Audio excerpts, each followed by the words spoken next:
درسنا لليوم أصدقائي هو الرقم التسلسلي الخاص للفاتورة. Today my friend studied it is the serial number of your invoice. نعود ونتذكر مع بعض أن تسلسل الفاتورة موجود في الخلية B1.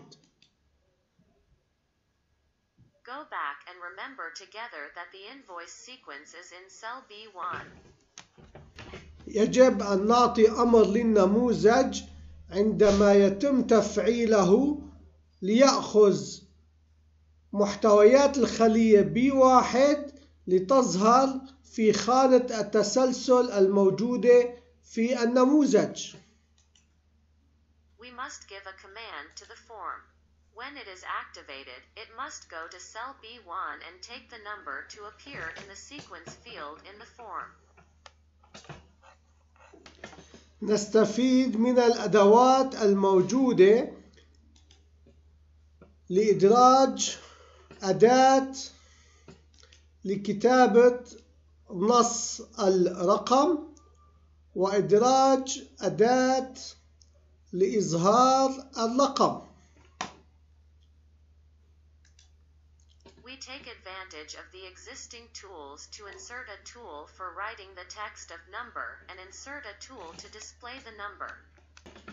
السطر البرمجي الذي يجب أن يكتب هو تخاطب بين الأداة والخلية.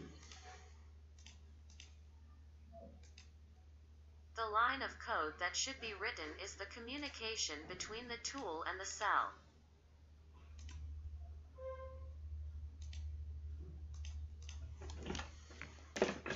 هذا هو السطر البرمجي الذي ينفذ المطلوب. This is the line of code that does the prompt.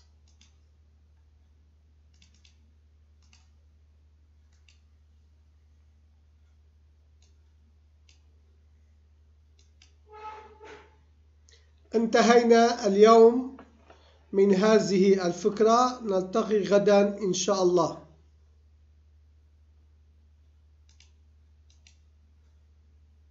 Today we finished with this idea.